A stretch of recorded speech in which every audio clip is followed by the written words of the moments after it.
ക്രിസ്തുവിൽ പ്രിയമുള്ളവരെ, നമ്മൾ ഇന്ന് വളരെ സന്തോഷത്തോടുകൂടെയും ആനന്ദത്തോടുകൂടെയും ക്രിസ്മസ് ആഘോഷിക്കാൻ പോകുന്ന വേളയാണ്. യോഗരക്ഷകനായ യേശു ക്രിസ്തുവിനെ വരവേൽക്കാൻ നാടും നാട്ടുകാരും ഒരുങ്ങിയിരിക്കുന്നു.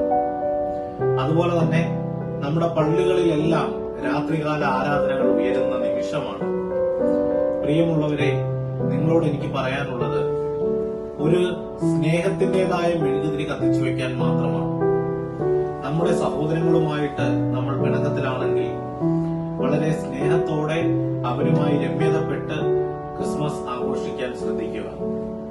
അതുപോലെ തന്നെ നിങ്ങൾ ഓരോരുത്തരും നമുക്ക് ചുറ്റുപാട് ഒന്ന് കണ്ണോടിക്കുന്നത് നല്ലതാണ്. ക്രിസ്മസ് വേളയിൽ നമ്മളെ പോലെ ക്രിസ്മസ് ആഘോഷിക്കാൻ കഴിയാതെ പോകുന്ന ഒരുപാട് മക്കൾ ഈ ലോകത്തുണ്ട്. അവരെല്ലാവരും ദൈവമക്കളാണ്. പ്രിയമുള്ളവരെ, നിങ്ങൾ ഓരോരുത്തരും അവരെ കൂടി ഈ ക്രിസ്മസ് വേളയിൽ ഓർക്കുക. പ്രവാസികളായി കഴിയുന്നവരുണ്ട്, ആശുപത്രിയിൽ കഴിയുന്നവരുണ്ട്, അതുപോലെ തന്നെ ജീവിത സാഹചര്യങ്ങൾ കൊണ്ട് ക്രിസ്മസ് ആഘോഷിക്കാൻ കഴിയാതെ പോകുന്ന ആളുകളുണ്ട്. ഈ വേളയിൽ സന്തോഷത്തോടെ അവരോടൊന്നിച്ച് നമുക്ക് ഓരോരുത്തർക്കും സ്നേഹത്തിന്റേതായ ഒരു മെഴുകുതിരി കത്തിച്ചു വെച്ച് നമുക്ക് ക്രിസ്മസ് ആഘോഷിക്കാം. നമ്മൾ പങ്കുവയ്ക്കേണ്ടത് വെറും കേക്കും വൈനും മാത്രമായിരിക്കരുത്. നമ്മൾ പങ്കുവയ്ക്കേണ്ടത് സ്നേഹമാണ്. കാരണം തന്റെ ഏകജാതനെ ദൈവം നമുക്ക് തന്നെ തന്നത് സ്നേഹത്തിനു വേണ്ടിയാണ്. അദ്ദേഹം ലോകത്തെ അത്രമാത്രം സ്നേഹിച്ചിരുന്നു.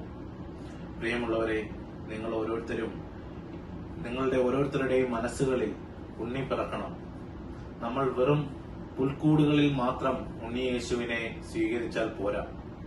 നമ്മുടെ മനസ്സുകളിലും ഉണ്ണിയേശുവിനെ സ്വീകരിച്ചുകൊണ്ടാകട്ടെ ഈ ക്രിസ്മസ് ആഘോഷം. എല്ലാവർക്കും